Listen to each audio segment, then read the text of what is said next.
അമ്മ മാതാവിനും ഈശോയ്ക്കും ഒത്തിരി നന്ദി പറയുകയാണ്. അമ്മ മാതാവിലൂടെ ഈശോ ഞങ്ങളുടെ കുടുംബത്തിൽ ഒത്തിരിയേറെ നന്മകൾ ചെയ്തിട്ടുണ്ട്. 2023 നവംബറിലാണ് ഞങ്ങൾ ഉടമ്പടി എടുക്കാൻ വേണ്ടി ഇവിടെ വന്നത്. ഞങ്ങൾ 2018 കാനഡയ്ക്ക് പോകുന്നത്. ഉടമ്പടി എടുക്കുന്ന വരെയുള്ള 5 വർഷങ്ങളിൽ ശരിക്കും പറഞ്ഞു കഴിഞ്ഞാൽ നന്നായിട്ട് സ്ട്രഗിൾ ചെയ്യുമായിരുന്നു. എവിടെ പോയാലും ഞങ്ങൾ പഠിച്ചതനുസരിച്ച് ജോലി കിട്ടാറില്ല. പിന്നെ ജോലി കിട്ടിയാലും അവിടെയൊക്കെ ഞങ്ങൾക്ക് പ്രശ്നങ്ങളാണ്. അങ്ങനെ ഞങ്ങളുടെ 2-3 ഫ്രണ്ട്സ് ഇവിടെ വന്ന് ഉടമ്പടി എടുത്ത കാര്യം അറിഞ്ഞാണ് ഞങ്ങൾ ഇങ്ങോട്ട് വരുന്നത്. ഇവിടെ വന്ന് ഉടമ്പടി എടുത്ത് ഞങ്ങൾ തിരിച്ച് കാനഡയിൽ നവംബർ ലാസ്റ്റോടെ എത്തിക്കഴിഞ്ഞപ്പോൾ ആദ്യം ചെയ്യുന്ന ചില കവിതയുടെ ജോലി സ്ഥലത്ത് ഉടമ്പടി ഒപ്പിട്ടിട്ട് പ്രാർത്ഥിച്ചിട്ട് പറഞ്ഞു എനിക്ക് നല്ലൊരു സ്ഥലത്തേക്ക് ജോലി മാറ്റിത്തരണമെന്ന്. അപ്പം അങ്ങനെ പ്രാർത്ഥിച്ചുകൊണ്ടിരിക്കുമ്പോൾ അമ്മ മാതാവ് കവിതയുടെ സ്വപ്നത്തിൽ പ്രത്യക്ഷപ്പെട്ടിട്ട് ഒരു സ്ഥാപനം കാണിച്ചു കൊടുക്കുകയാണ്. ഒരു ബ്രൗൺ ബ്രിക്സൊക്കെ ഉള്ളൊരു സ്ഥാപനം. അത് കഴിഞ്ഞ് ഞങ്ങളൊരു സ്ഥലത്ത് ഇൻ്റർവ്യൂവിന് ജോലിക്ക് അപ്ലൈ ചെയ്തു. അവർ ഓൺലൈനിൽ വന്ന് ഇൻ്റർവ്യൂ നടത്തി കവിതയെ സെലക്ട് ചെയ്ത് കവിത അവിടെ എത്തിയ ആ സ്ഥാപനം കാണുമ്പോഴാണ് അത്ഭുതം മനസ്സിലാകുന്നത്. അമ്മ മാതാവ് സ്വപ്നത്തിൽ കാണിച്ച ആ സ്ഥാപനം തന്നെയായിരുന്നു കവിതയ്ക്ക് ജോലി കിട്ടിയത്. കവിതയ്ക്ക് ജോലി കിട്ടി. ഞങ്ങളവിടെ നിന്ന് മൂവ് ചെയ്യാൻ പോകുമ്പോൾ ഞങ്ങൾക്കൊരു പ്രശ്നം വന്നു. 18-ാം തീയതി ഞങ്ങൾക്ക് ജോയിൻ ചെയ്യണം. ഞങ്ങൾക്ക് അവിടെ അപ്പാർട്ട്മെൻറ്റ് റെഡി ആയിട്ടില്ല. ഏകദേശം ഞങ്ങൾ താമസിക്കുന്നിടത്ത് 1200 കിലോമീറ്റർ ഡ്രൈവ് ചെയ്ത് വേണം അവിടെ എത്താൻ വേണ്ടി. ഞങ്ങൾ പല സ്ഥലത്തും ട്രൈ ചെയ്തു ഒരു അപ്പാർട്ട്മെൻറ്റിന് വേണ്ടി. മാതാവിനോട് പ്രാർത്ഥിച്ചു. അപ്പം വേറെ ഒരു അപ്ഡേഷനൊന്നുമില്ല. പക്ഷേ ഞങ്ങൾ രണ്ടും കൽപ്പിച്ച് ഏതായാലും മാതാവ് തന്ന ജോലിയല്ലേ പോയേക്കാമെന്ന് ഓർത്ത് ഞങ്ങൾ വണ്ടി എടുത്ത് പോകാൻ പ്ലാൻ ചെയ്തതിൻ്റെ ഒരു ദിവസം രാവിലെ 10 മണിക്ക് പോകാമെന്ന് ഞങ്ങൾ പ്ലാൻ ഇട്ടത്.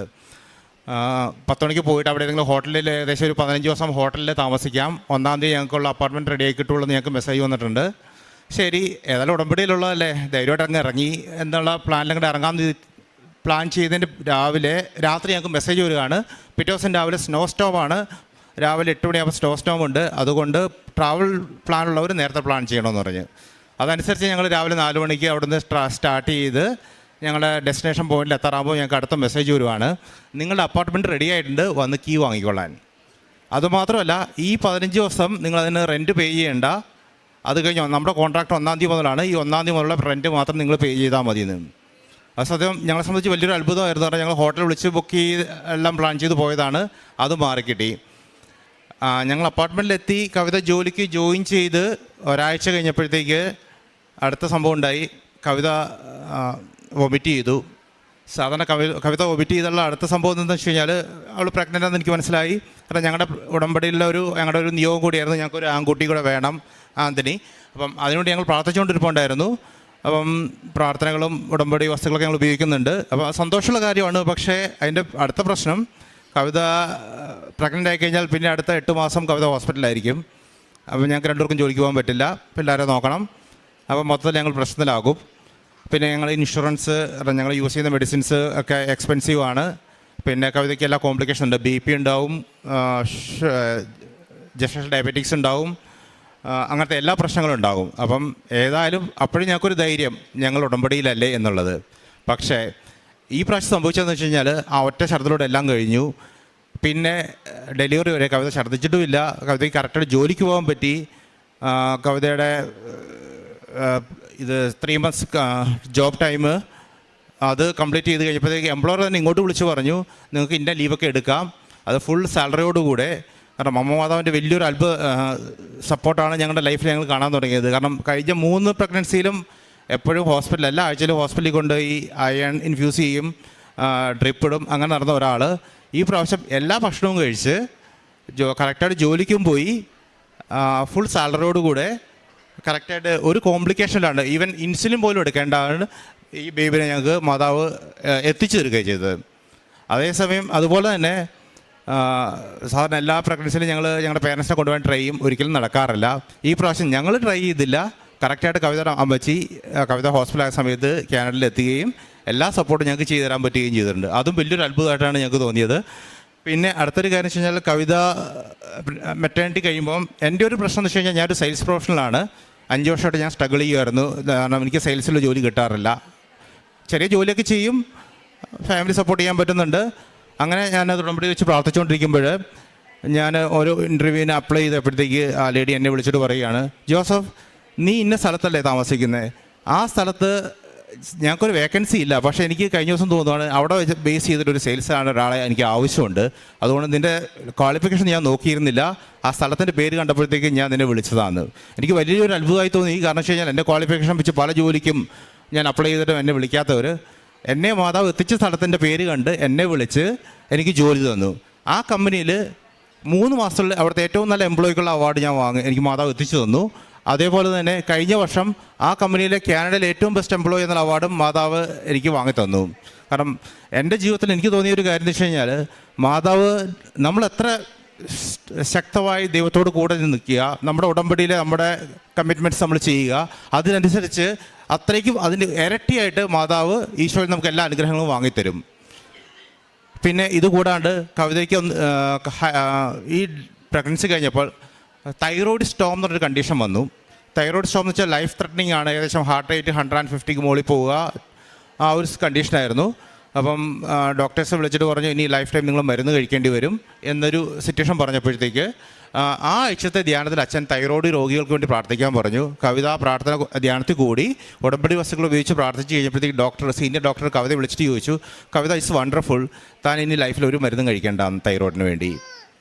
പിന്നെ അടുത്തതെന്ന് വെച്ച് കഴിഞ്ഞാൽ വലിയൊരു സാക്ഷ്യം എന്ന് വെച്ച് കഴിഞ്ഞാൽ, ഞങ്ങളുടെ എബ്രഹാം പറഞ്ഞ ഞങ്ങളുടെ മൂത്ത മോൻ, അവന് ഹൈപ്പർ ആക്റ്റീവാണ്. അതിൻ്റെ ഉടനെ അവന് ഓട്ടിസത്തിൻ്റെ വൈഡ് സ്പെക്ട്രത്തിലും കൂടെ ഡോക്ടർക്ക് സംശയം ഉണ്ടായിരുന്നു.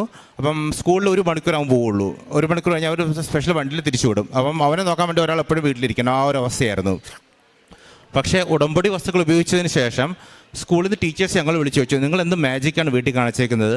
എബ്രഹാം ഇപ്പോൾ പറഞ്ഞതെല്ലാം കേൾക്കും, സ്കൂളിലെ ഏറ്റവും നല്ല സ്റ്റുഡൻസ് ഒരാളാണ്, അതുകൊണ്ട് നിങ്ങൾ ഫുൾ ടൈം അവന് സ്കൂളിൽ വിട്ടേക്കാൻ. പിന്നെ മാതാവിൻ്റെ പ്രത്യേക അനുഗ്രഹത്തിൽ കവിതയ്ക്ക് മാതാവിനെ കാണാൻ പറ്റിയിരുന്നു.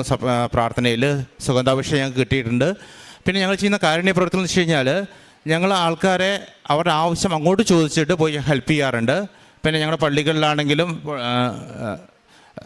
ചെയ്യേണ്ട നമ്മുടെ കാരുണ്യ പ്രവർത്തികൾ, മറ്റുള്ളവരെ എങ്ങനെ സഹായിക്കണം, അതുപോലെ നമ്മുടെ പേപ്പറുകൾ, ഉടമ്പടി വസ്തുക്കൾ, അത് ഞങ്ങളൊക്കെ പോക്കറ്റിൽ എപ്പോഴും ഉടമ്പടി കാശ് വാങ്ങിക്കൊണ്ടു പോകുന്നുണ്ട്. ആരെങ്കിലും കഷ്ടപ്പാട് പറഞ്ഞു കഴിഞ്ഞാൽ ഉടമ്പടി നമ്മുടെ കാശ് എടുത്ത് കൈ കൊടുത്ത് പ്രാർത്ഥിക്കാൻ പറയും. അല്ലാണ്ട് ഫിനാൻഷ്യൽ ഹെൽപ്പ് വേണ്ടവരാണെങ്കിൽ അവരെ ഫിനാൻഷ്യലി ഞങ്ങൾ ഹെൽപ്പ് ചെയ്യാറുണ്ട്. പിന്നെ പ്രാർത്ഥനയ്ക്കാന്ന് വെച്ചാൽ ഞങ്ങൾക്കൊരു ഗ്രൂപ്പുണ്ട്, അതിൽ ഞങ്ങൾ പ്രാർത്ഥിക്കാറുണ്ട്, പ്രാർത്ഥന ഷെയർ ചെയ്യാറുണ്ട്. നമ്മുടെ ഉടമ്പടി പത്രം ഷെയർ ചെയ്യാറുണ്ട്, അത് ഇംഗ്ലീഷിൽ ഞങ്ങൾ വാങ്ങിക്കൊണ്ട് പോയിരുന്നു. ഈ പ്രാവശ്യം ഞങ്ങൾ പോകുമ്പോൾ ഫ്രഞ്ച് നമ്മുടെ ഫ്രഞ്ച് ലാംഗ്വേജ് ഇമ്പോർട്ടൻസ് ഉള്ളതുകൊണ്ട് ഫ്രഞ്ചിൻ്റെ ഉടമ്പടി പത്രം വാങ്ങിക്കൊണ്ടാണ് പോകുന്നത്. പിന്നെ ഏറ്റവും വലിയൊരു കാര്യം എന്ന് വെച്ച് കഴിഞ്ഞാൽ, ഉടമ്പടിയിലൂടെ ഞങ്ങൾക്ക് മനസ്സിലായൊരു കാര്യം, ദൈവം എപ്പോഴും നമ്മളെ അനുഗ്രഹിക്കാൻ തയ്യാറാണ്, നമ്മൾ അനുഗ്രഹം വാങ്ങാൻ തയ്യാറാണെന്നുള്ളതാണ്. ഈ ഉടമ്പടിയിലൂടെ ഞങ്ങളുടെ ജീവിതത്തിൽ വന്ന ട്രാൻസ്ഫോർമേഷനാണ്. ദൈവം ഞങ്ങളെ അനുഗ്രഹിച്ചുകൊണ്ടിരുന്നു, ഞങ്ങൾ മാറി അനുഗ്രഹം വാങ്ങാൻ വേണ്ടി ഞങ്ങൾ തയ്യാറാക്കി കഴിഞ്ഞപ്പോൾ ദൈവം ഞങ്ങളെ അനുഗ്രഹിച്ചുകൊണ്ടിരിക്കുകയാണ്. അതുകൊണ്ട് അമ്മ മാതാവിലൂടെ ഈശോ തന്ന എല്ലാ അനുഗ്രഹങ്ങൾക്കും ഞങ്ങൾ നന്ദി പറയുന്നു. സങ്കീർത്തനങ്ങൾ 89 അധ്യായം 17 വാക്യങ്ങൾ. അങ്ങാണ് അവരുടെ ശക്തിയും മഹത്വവും, അങ്ങയുടെ പ്രസാദം കൊണ്ടാണ് ഞങ്ങളുടെ കൊമ്പ് ഉയർന്നു നിൽക്കുന്നത്. കർത്താവാണ് ഞങ്ങളുടെ പരിച, ഇസ്രയേലിൻ്റെ പരിശുദ്ധനാണ് ഞങ്ങളുടെ രാജാവ്. പരിശുദ്ധ അമ്മയുടെ പ്രത്യക്ഷീകരണ സാക്ഷിയായിട്ട് ജോസഫ് ഗ്രിഗറി കാനഡ തൻ്റെ അനുഭവ സാക്ഷ്യം നമുക്ക് മുമ്പിൽ പങ്കുവെക്കുകയായിരുന്നു. ഈ കുടുംബത്തിന് ലഭിച്ച വലിയ അനുഗ്രഹങ്ങൾ ഇവിടെ വാക്കുകളിൽ തന്നെ നമുക്കത് പൂർണ്ണമായിട്ടും അത് മനസ്സിലാക്കിയുണ്ടായിരുന്നു. ഫ്ലൈറ്റ് ഇറങ്ങി നേരെ ഇങ്ങോട്ടേക്കാണ് പോകുന്നത്. അത് പരിശുദ്ധ അമ്മയുടെ മുമ്പിൽ തങ്ങൾക്ക് കിട്ടിയ ആ ദൈവാനുഗ്രഹത്തെ സാക്ഷ്യപ്പെടുത്തി കൊണ്ടുപോകാൻ വേണ്ടിയിട്ടാണ് ഇവിടെ വന്ന് തങ്ങളുടെ അനുഭവ സാക്ഷി നമുക്ക് മുമ്പിൽ പങ്കുവെക്കുക. തങ്ങളായിരിക്കുന്നിടത്ത് നിന്ന് മറ്റൊരു സ്ഥലത്തേക്ക് നല്ലൊരു ജോലി ലഭിച്ച് പോകണമെന്നുള്ള ആഗ്രഹം, അത് പരിശുദ്ധ അമ്മ സ്വപ്നത്തിലൂടെ ആണെങ്കിലും അടയാളത്തിലൂടെ ആണെങ്കിലും ഒരു സ്ഥലത്തേക്ക് പോകുവാനും അവിടെ ചെന്നപ്പോൾ എന്താണോ പരിശുദ്ധ അമ്മ നമുക്ക് ഇവർക്ക് സ്വപ്നത്തിലൂടെ കാട്ടിക്കൊടുത്തത്, അത് പൂർണ്ണമായിട്ടും അത് പരിശുദ്ധ അമ്മ ഇടപെടലിലൂടെ ഇവർക്ക് ജോലി ലഭിച്ചതാണെന്നുള്ള വിശ്വാസത്തോടുകൂടിയാണ് നമുക്ക് മുമ്പിൽ സാക്ഷ്യപ്പെടുത്തുകയൊക്കെ ചെയ്യുന്നത്. അതോടൊപ്പം തന്നെയാണെങ്കിലും 4ാമതൊരു മകന് ജന്മം കൊടുക്കുമ്പോൾ ഇതിനുമുമ്പുള്ള എല്ലാ പ്രസവ സമയത്തും അതിൻ്റെതായ നിരവധിയായ കോംപ്ലിക്കേഷനും അതിൻ്റെതായ ബുദ്ധിമുട്ടുകളൊക്കെ ഉണ്ടായിരുന്നു. എന്നാൽ 4ാമതൊരു കുഞ്ഞിനെ നിയോഗത്തിൽ വെച്ച് പ്രാർത്ഥിക്കുമ്പോഴും ആ കുഞ്ഞിന് ലഭിക്കുമ്പോഴും യാതൊരു വിധത്തിലുള്ള ബുദ്ധിമുട്ടുകളൊന്നും ഇല്ലാതെ കൊണ്ട് തന്നെ പരിശുദ്ധ അമ്മയുടെ ഒരു വലിയ അനുഗ്രഹത്താൽ മകന് നൽകി അനുഗ്രഹിക്കുകയും ചെയ്തു. അതോടൊപ്പം തന്നെ ഇവരുടെ കുടുംബത്തിൻ്റെ മകന് ഹൈപ്പർ ആക്റ്റീവ് ഉണ്ടായിരുന്നൊരു ബുദ്ധിമുട്ടുകൾ അതുണ്ടായിരുന്നെങ്കിലും ഉടമ്പടി നേർച്ച വസ്തുക്കളോട് ചേർന്ന് ഉറച്ച വിശ്വാസവും വിശ്വാസ പ്രമാണം ചൊല്ലിയ പ്രാർത്ഥനകളൊക്കെ തന്നെ ആ മകനെ പൂർണ്ണമായിട്ട് അവർക്ക് പരിശുദ്ധ അമ്മ ഇടപെടലിലൂടെ അത് പൂർണ്ണമായിട്ട് അത് മാറ്റിയെടുക്കുവാനും പരിശുദ്ധ അമ്മയുടെ വലിയൊരു സംരക്ഷണയിൽ ആ കുഞ്ഞുങ്ങൾ എപ്രകാരമാണോ സ്കൂളിൽ നിന്ന് ചോദിക്കുന്ന പോലെ എന്ത് അത്ഭുതമാണ് നിങ്ങൾ ഇവനിൽ പ്രവർത്തിച്ചത്, ആ ഒരു ചോദിക്കാൻ തന്നെ കാരണമായത് പരിശുദ്ധ അമ്മയോട് ചേർന്നുള്ള ഉടമ്പടി നേർച്ച വസ്തുക്കളുടെ ഉപയോഗം തന്നെയാണ്. അത് പരിശുദ്ധമാർക്ക് വലിയ അനുഗ്രഹങ്ങളായിട്ട് ആ കുറവിനെ എടുത്ത് മാറ്റി അനുഗ്രഹിക്കുകയാണ് ചെയ്യുന്നത്. അതോടൊപ്പം തന്നെ ജോസഫ് ഗ്രിഗറിയുടെ ആണെങ്കിലും ജോലി സംബന്ധമായ കാര്യങ്ങളാണെങ്കിലും മറ്റു പുതിയ സ്ഥലത്തേക്ക് ചെല്ലുമ്പോൾ അതിനോട് ബന്ധപ്പെട്ട് പുതിയൊരു വേക്കൻസി വരികയും ആ വർഷം തന്നെ ആ ഒരു തസ്തികയിൽ പുതിയൊരു ആ മേഖലയിൽ അത് ഇന്ന് വരെ ഇല്ലാത്ത സ്ഥലത്ത് അതൊരു തുടങ്ങുകയും അതിനോട് ചേർന്നുകൊണ്ട് വലിയൊരു അനുഗ്രഹമാണ് പരിശുദ്ധ അമ്മ ഈ കുടുംബത്തെ നൽകി അനുഗ്രഹിക്കുകയും ചെയ്തത്. അത് വലിയൊരു അനുഗ്രഹമായിട്ട് മാറുന്നത് ഉടമ്പടിയോട് ചേർന്നുകൊണ്ട് ജീവിക്കാനെടുത്ത തീരുമാനം തന്നെയാണ്. ഈ വാക്കുതിനൊക്കെ മനസ്സിലാക്കാനായിട്ട് സാധിക്കുന്നുണ്ട്.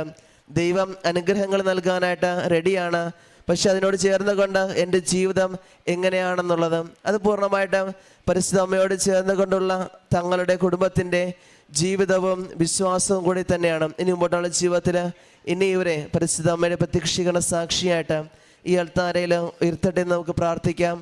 ഒപ്പം ഇത് കേൾക്കുന്ന നമ്മൾ ഓരോരുത്തരും ജീവിതത്തിലും എന്തെല്ലാം നിയമങ്ങൾക്ക് വേണ്ടിയിട്ടാണ് നമ്മളിവിടെ ആയിരിക്കുക, ഇവിടെ പരിശുദ്ധ അൾത്താരയിൽ പരിശുദ്ധ അമ്മയുടെ പ്രത്യക്ഷീകരണ സാക്ഷിയായിട്ട് നമ്മളെയും ഉയർത്തട്ടെ എന്ന് നമുക്ക് പ്രാർത്ഥിക്കുകയും ചെയ്യാം. അത്യപൂർവ ദൈവാനുഭവങ്ങൾ ഇനി നിങ്ങൾക്കും സ്വന്തം.